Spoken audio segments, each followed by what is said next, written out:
Well, and the ones that didn't vote for your bills but run on them. That's right. Mr. President, thank you. Thank you. Thank you very Nicole, I much. appreciate It's great to have it. you. Thank you. Thank you. Don't go anywhere. It's a very exciting day around here.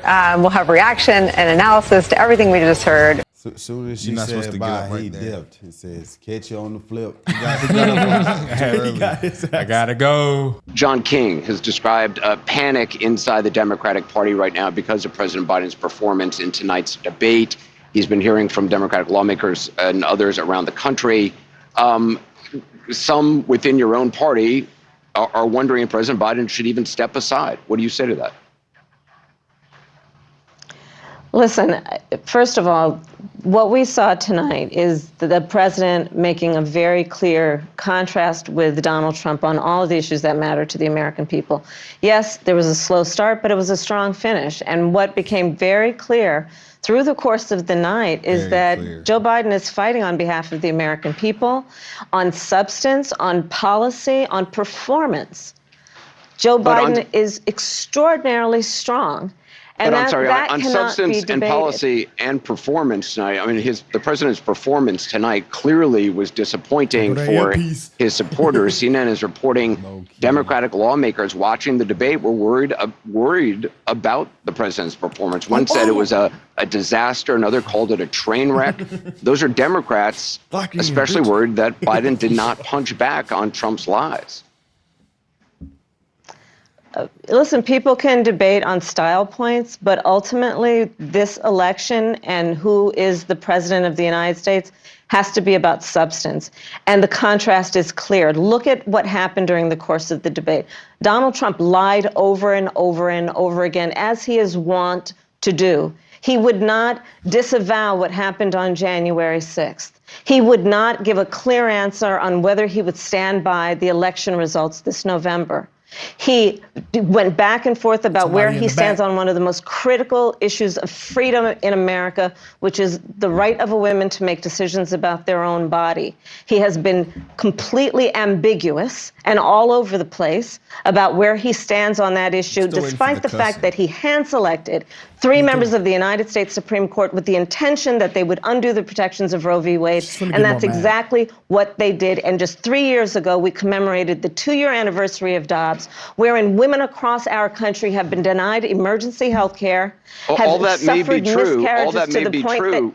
But the president of the United States was not able to make that case to Donald Trump on the stage tonight. I mean, you debated against then Vice President Biden 4 years ago, and he was a very different person on the stage 4 years ago when you debated him. You must, I mean, that's certainly true, is it not? Anderson, the point has to be performance in terms of what a president does. A president who incites an insurrection against the Capitol. No, but I got the point that you're making about a 1.5-hour debate tonight. I'm talking about 3.5 years of performance in work that has been historic. But whether it be the man who we saw on the stage tonight, is that the person you see in meetings every day? The person that you saw on the debate stage that has, for the last 3.5 years, up until today, performed in a way that has been about, whether it be in the Oval Office, negotiating bipartisan deals so that we have an infrastructure, a real infrastructure plan where we're putting trillions of dollars on the streets of America to upgrade our infrastructure. Whether it be the person I see in the Oval Office who is meeting with heads of the military and the intelligence community and in the Situation Room, ensuring the safety of America. The person I see in Joe Biden on the world stage, convening world leaders who often ask for his advice, most recently just during the G7 conference. So I'm not going to spend all night with you talking about the last 90 minutes when I've been watching the last 3.5 years of performance. But this was a debate that your campaign wanted. You pushed for this debate at this moment. Obviously, I mean, you can't honestly say, I mean, can you say that you are not concerned at all having watched the president's performance tonight? was a slow start. That's obvious to everyone. I'm not going to debate that point. I didn't hear. She didn't cuss, bro. That's what everybody's saying, though. In this interview? Yes. Bro, I don't That's why know. she kept telling Maybe you they it was boosting, somebody bro. that exposed it, bro. But I mean, I don't think everybody would sit there and just lie like that, though. Like, for what? Like, it's not that serious. Like, let's see. I watched that same clip earlier today.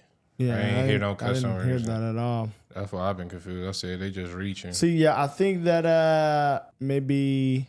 After. Maybe. It says after. Just maybe. It was after. Okay. That's what happened. So y'all know how they coming out with that book. In the book, Jake's book. they said that Kamala cussed out a CNN anchor.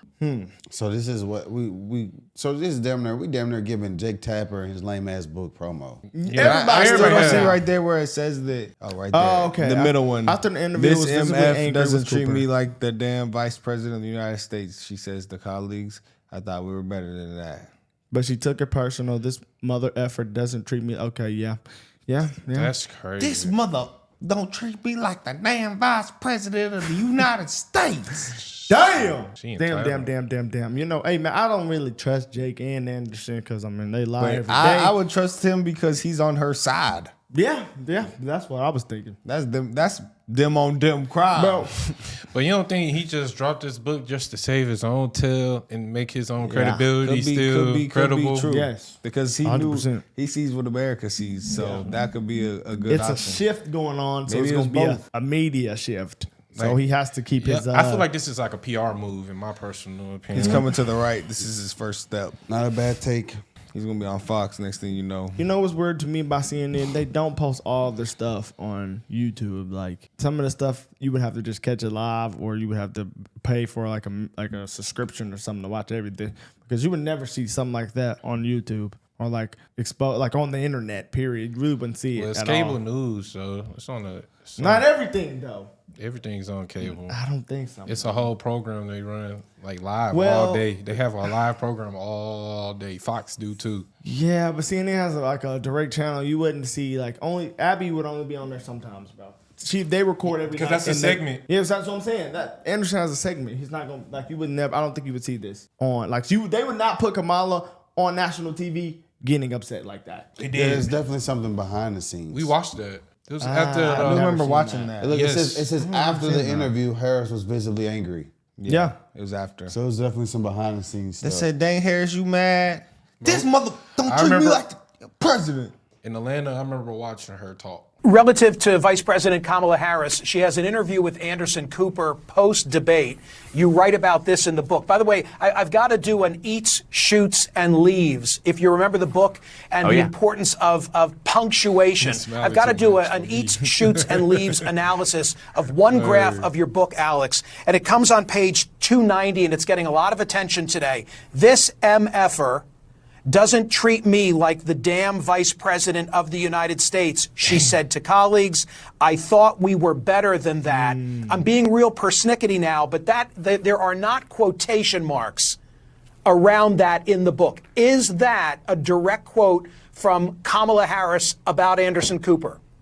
I will go back to my copy, but my understanding is that it is.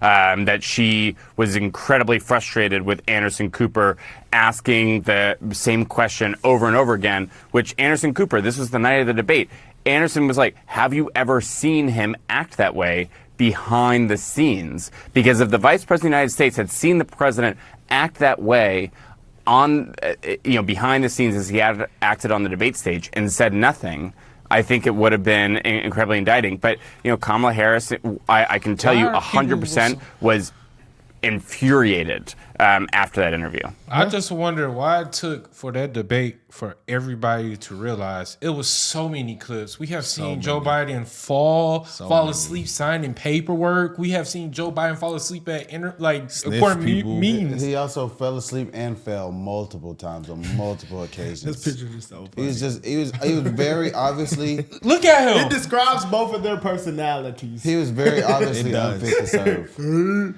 And even after when they said Kamala was going to run, We sat here and said the only way that she'll have a chance of winning is if she says that Joe Biden was declining. And she never said that. And she also said she wouldn't do anything differently and expected to win. And then didn't win and blamed it on sexism and racism. Yeah, whoever was in her earpiece sucked. You know what? I also be like, when you said that, I be thinking like, if she did throw Joe Biden in the dirt, would the Democrat Party be considered thrown in the dirt as well? Like, would she do that? I mean, it's in the dirt now. You know, it would be better for it would at least maybe some they would would say go, at least one Democrat told the truth. Maybe and then they would have maybe voted for a couple other people in the middle. Like if your base is already, because the people that hate Trump, they're already gonna vote regardless, no matter what they said. They just vote the truth I mean, but them swing voters. But it would undermine her credibility because before she stepped in the race, she was defending him as well. So for her, to replace him and then immediately say, "Oh yeah, he was shit." Maybe she could have did it a different way. That would undermine her as well. But she had to have did it in some way. Either way, it was like a double-edged sword. Like either you endorse him and get stabbed, or you lie, or you say